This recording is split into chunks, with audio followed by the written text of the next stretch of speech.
જીરાવાલા જૈન સંઘ આપનું હાર્દિક સ્વાગત કરે છે। સંઘમાં યોજાયેલી મહાપૂજાનું એક દ્રશ્ય અમને આપણે બતાવીએ છીએ।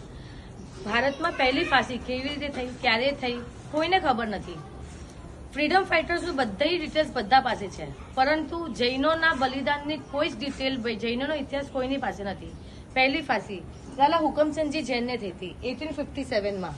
કેમ? 3000 એકર જમીન એમને દાન આપી હતી અંગ્રેજોના વિરુદ્ધ જઈને, અને અંગ્રેજો એમને ફાંસી ચડાવી।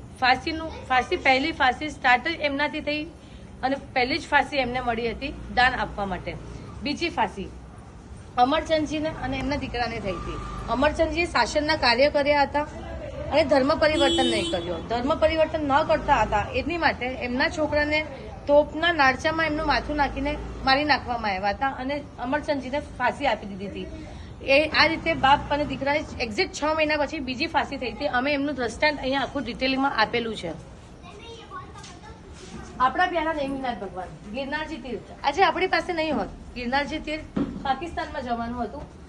આ સમાચાર આપણા બોમ્બેમાં એક જૈન ભાઈને મળ્યા। એ ભાઈ તરત જુનાગઢ પહોંચ્યા। એકલા માણસે ફાઇટ ચાલુ કર્યું, સંઘર્ષ ચાલુ કર્યું, અને એમની સાથે પછી હજારો માણસો જોડાઈ ગયા। હજારો માણસો જોડાયા ત્યારે ગિરનારજી અને નેમિનાથ દાદા આપણી પાસે છે। આખું જુનાગઢ આપણી પાસે છે। એક જૈન લોહ પુરુષ સમાન હોય છે, એણે આખું ગિરનારજી આપણી સમક્ષ આવીને ઊભું રાખ્યું એમના સંઘર્ષથી। જલિયાનવાલા બાગનું તો આપણે સાંભળ્યું જ છે, પણ એના કરતા પણ ભયંકર આ ગોવાનો દ્રષ્ટાંત છે।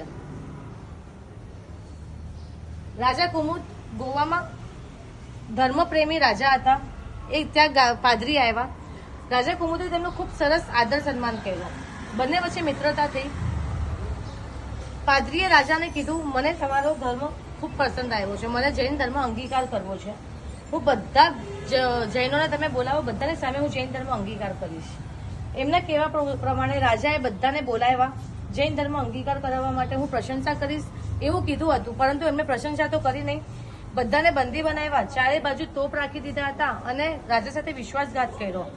એક સાથે 25,000 જૈનોને એમને કીધું, તમે જૈન ધર્મ છોડો અથવા તો તમારી બલિદાની થશે, તમને અમે અહીંયા મારીને ખતમ કરી દઈશું। પણ રાજા સહિત પ્રજા પણ કોઈએ જૈન ધર્મ છોડ્યો નહીં અને બધાને એ જ ક્ષણે તોપથી, બંદૂકથી મારીને ખતમ કરી દેવામાં આવ્યા। એક સાથે 25,000 જૈનોની બલિદાની થઈ હતી। એના પછી એ જ પાદરીને સેન્ટનું બિરુદ આપવામાં આવ્યું, જે ક્રિશ્ચનમાં સૌથી મોટું બિરુદ હોય છે। એ જ સેન્ટ ઝેવિયર્સની સ્કૂલ સ્ટાર્ટ છે। આજે લગભગ જૈનોના બાળકો એ જ બધી સ્કૂલોમાં જતા હોય છે।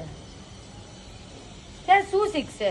આપણા પૂર્વજોના બલિદાન ઉપર ઊભી થયેલી સ્કૂલ, એમાં એ લોકો શું શીખવાના હતા? કે આપણી જૈનોની સંસ્કૃતિ સચવાશે, આપણા જૈનોના સંસ્કાર મળશે? શું મળશે? કંઈ નહીં મળે। ઉલટા આપણા બચ્ચા ક્રિશ્ચન તરફ આકર્ષાશે। મારી તમને બધાને વિનંતી છે, પૂર્વજોના બલિદાન ઉપર ધ્યાન રાખીને આપણે આપણા બચ્ચાઓને જૈન સ્કૂલમાં મોકલવાનો ખાસ પ્રયાસ કરવો જોઈએ। બીજી વાત, એ જૈન પાદરીને જોવા માટે બધા ખાસ ગોવા જાય છે। હજી પણ અત્યારે પણ એમની એ જ જગ્યા ઉપર જ્યાં બલિદાન થયું હતું એ જ જગ્યા ઉપર આ રાખેલું છે અને બધા ખાસ ત્યાં જાય છે। મારી સર્વને વિનંતી છે કે આપ બધા જૈનોને કે સ્કૂલ ચેન્જ કરાવો, પોસિબલ હોય તો જૈનોની સ્કૂલમાં જ મોકલો। ગોવા પહેલા જૈન ભૂમિ હતી, જૈન રાષ્ટ્ર કહેવાતું હતું, ધર્મપ્રેમી। 700 થી 800 જૈન દેરાસર હતા, પણ આ બધું થઈ ગયું પછી ફક્ત આજના તારીખમાં ત્યાં 8 જ દેરાસર બચ્યા છે। બધા જૈન દેરાસરોને ક્રિશ્ચનને ચર્ચમાં ટ્રાન્સફર કરી દીધા છે। એટલે ખાસ બધાને વિનંતી છે કે સ્કૂલ માટેનું, ભણતર માટેનું અને બચ્ચાના ભવિષ્યનું ખૂબ ધ્યાન રાખીને આપણે આપણા જૈન સ્કૂલમાં બચ્ચાને મોકલવા જોઈએ। જીન આજ્ઞા વિરુદ્ધ કંઈ બોલાઈ ગયું હોય તો મિચ્છામિ દુક્કડમ।